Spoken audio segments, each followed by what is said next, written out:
Hello, everyone. My name is Alex from Teams 11 and 12, and this is another episode of Witness Wednesday.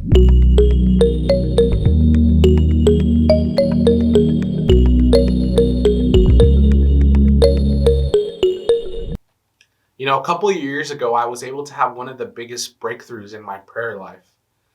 At the time, I thought my prayer life was pretty solid. I was going to daily mass whenever I could. I had weekly adoration. I would pray before a meal, pray a rosary with my family here and there.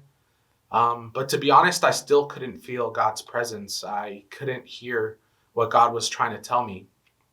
So as I'm telling this to my priest, he's like, all right, Alex, let's talk a little bit more about how you pray. So he was like, you were telling me about adoration. What are some ways you pray during adoration? So I'm like, I sit before the presence of Jesus. Sometimes I talk to him about, just what's going on in my life, maybe my struggles. And he's like, okay, that sounds pretty solid, Alex, but have you ever tried reading the Bible, reading the scriptures while you're in adoration? And that's when I was like, no, Father, not really. So then he was like, Alex, you really like soccer, right? And I'm like, yeah. So he's like, imagine if one of your favorite soccer players was to send you a personalized letter. What would you do with it? So then I was like, dang, I would probably read it a bunch of times, low-key freaking out. I would probably frame it, show it to my friends. I don't know, do something cool with it. So then he was like, okay, now what if I told you that the King of Kings has written you a personalized letter, the Bible, and you haven't picked it up and read it once? And to be honest, that hit me pretty hard. So he's like, alrighty, Alex, next time you go to adoration, find the Bible app or bring a Bible and read the scriptures. So I'm like, okay. Next time I go to adoration, I have my Bible app up and I'm like, all right, I'm just going to start, Genesis, Exodus, Leviticus. And I'm like, dang, this is really hard. This doesn't really make sense. How am I supposed to do this? So the 24-year-old that I am, I go to Google, right? And I'm like, how to pray with Bible, Catholic at the end. So then I'm like, okay, I'm like doing my research and I stumble upon something called Lectio Divina.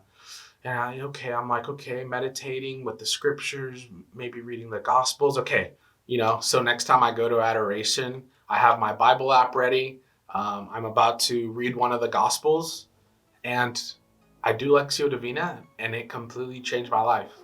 I was able to actually meditate on the readings, the Word of God, and see how they applied to me that day, depending how I was feeling that day. And that was so beautiful to me. This was such a new way of praying that, to be honest, at first I wasn't the greatest, right? I've always had to learn different ways to improve my Lectio Divina, but it's been beautiful just being able to meditate on the Word of God. I was no longer just sitting there in silence, not knowing what to do or say in front of Jesus. And not that that's bad, right? Sometimes we need those days of just sitting there in front of him. But it was so beautiful because, as St. John Damascene says, prayer is the raising of one's heart and mind to God. So my encouragement to you guys today is, if you feel like you're not hearing God's voice or feeling his presence while you're praying, bring in those scriptures, bring in the gospels or whatever book you might feel like reading that day and see how God is speaking to you that day. Because when we read the scriptures, the Word of God will then be able to inundate our souls, because the more time we spend with Christ and his Word, we will then start becoming more like him. And that's the end goal.